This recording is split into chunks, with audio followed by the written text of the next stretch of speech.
ഈശോ മിശിഹായ്ക്ക് സ്തുതിയായിരിക്കട്ടെ. പ്രിയ കൂട്ടുകാരെ, എല്ലാവർക്കും സുഖമെന്ന് വിശ്വസിക്കുന്നു. നമുക്കറിയാം, നമ്മളെല്ലാവരും നോമ്പിലേക്ക് പ്രവേശിച്ചിരിക്കുകയാണല്ലോ.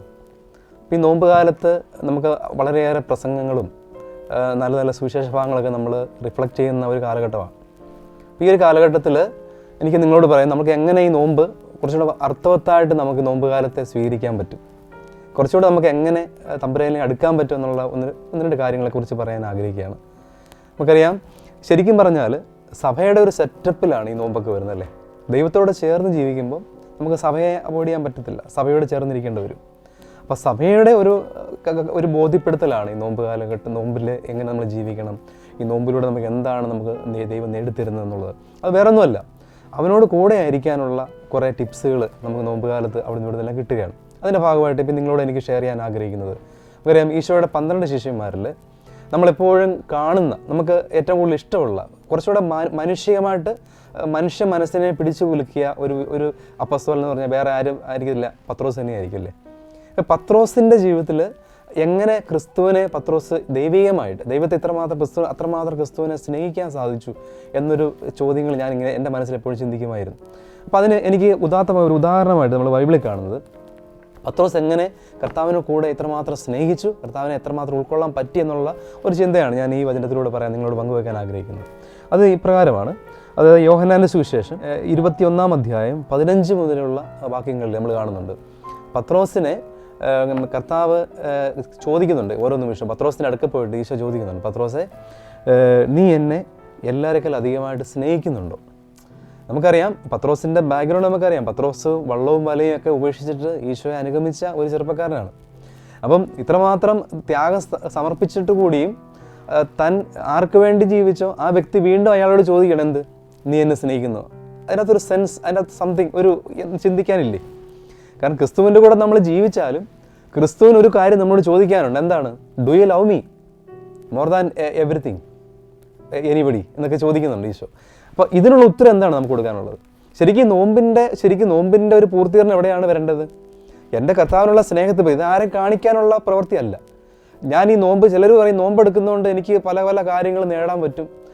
പ്രത്യേകിച്ച് ഇന്നത്തെ ഒരു കോൺടെക്സ്റ്റ് നമ്മൾ ചിന്തിക്കുമ്പോൾ ചിലർ പറയും നോമ്പ് കാലത്ത് ഇച്ചിരി ഡയറ്റൊക്കെ കൺട്രോൾ ചെയ്യാം, അല്ലെങ്കിൽ അങ്ങനെയുള്ള കുറേ നമുക്ക് വേൾഡ്ലി ആയിട്ടുള്ള കുറേ എക്സ്പെക്റ്റേഷനിലൊക്കെ നിൽക്കുന്ന നോമ്പെടുക്കുന്നവരുണ്ട്.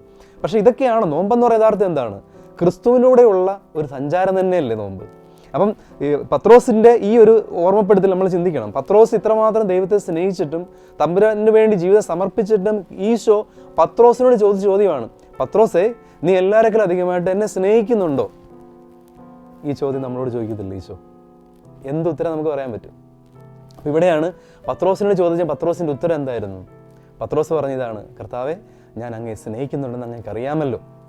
അപ്പം അവൻ്റെ ഉള്ളിലിരിപ്പ്, അവൻ്റെ ഉള്ളിലുള്ള ചിന്തകൾ, അവൻ്റെ ഉള്ളിലുള്ള അവസ്ഥകളെല്ലാം ആർക്കറിയാം? പത്രോസിനറിയാം, ഈശോയ്ക്ക് അറിയാമെന്നറിയാം. ഇതേപോലെ ഉള്ളറിയാവുന്ന, നമ്മളെ പൂർണ്ണമായിട്ട് അറിയാവുന്ന നാഥൻ നീ നോമ്പിലേക്ക് പ്രവേശിക്കുമ്പോൾ ആദ്യമായിട്ട് ചോദിക്കുന്ന ചോദ്യം നിന്നോട് ഒന്നായിരിക്കും. എന്തായിരിക്കും അത്? Do you love me? ശരിക്കും നീ എന്നെ സ്നേഹിച്ചിട്ടാണോ നീ നോമ്പെടുക്കുന്നത്? നമുക്കറിയാം, പത്രോസ് ആദ്യത്തെ ചോദ്യത്തിന് നമുക്കറിയാം ഈശോ ഈ ചോദ്യം 3 പ്രാവശ്യം ആവർത്തിച്ചിട്ടുണ്ട് ബൈബിളിൽ.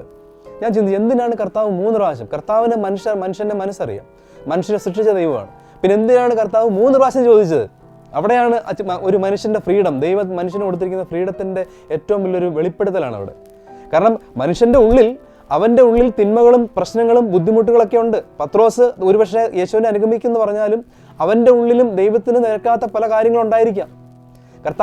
കർത്താവിന് സ്നേഹം കൊടുക്കുന്നതിനേക്കാളും കൂടുതലായിട്ട് വേറെ എന്തിനോടോ, വ്യക്തികളോടോ, സാഹചര്യങ്ങളോ അല്ലെങ്കിൽ അവസ്ഥകളെയോ വസ്തുക്കളെയൊക്കെ ഒരുപക്ഷെ പത്രോസ് സ്നേഹിച്ചിട്ടുണ്ടായിരിക്കാം.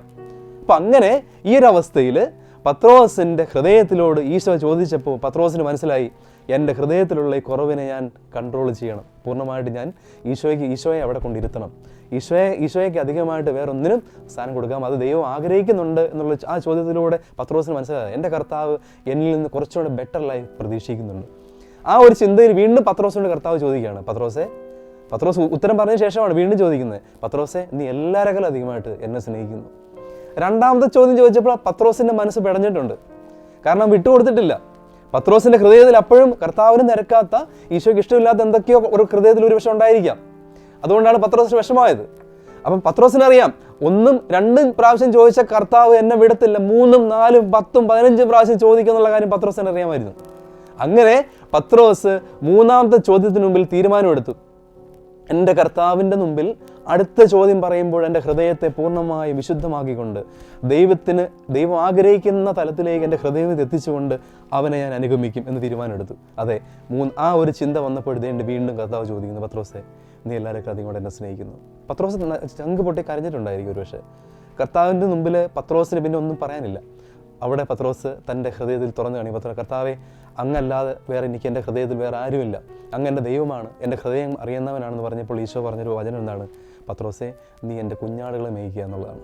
അതേ സഹോദരങ്ങളെ, ഇതേ ചോദ്യം കർത്താവ് നമ്മളോട് ചോദിക്കുമ്പോൾ അവനെ അർത്ഥവത്തായിട്ട് അവൻ ആഗ്രഹിക്കുന്നത് പോലെ അവനെ സ്നേഹിക്കാൻ നീ തയ്യാറെടുക്കുന്നുണ്ടെങ്കിൽ നിനക്ക് ഈ നോമ്പ് വളരെ അർത്ഥവത്തായി മാറുമെന്ന് ഞാൻ ഉറപ്പാണ്. മറ്റൊരു പത്രോസിനെ പോലെ ജീവിക്കാൻ ദൈവം നിന്നെ അനുഗ്രഹിക്കട്ടെ. പിതാവിൻ്റെയും പുത്രൻ്റെയും പരിശുദ്ധാത്മാവിൻ്റെ നാമത്തിൽ ആമേൻ.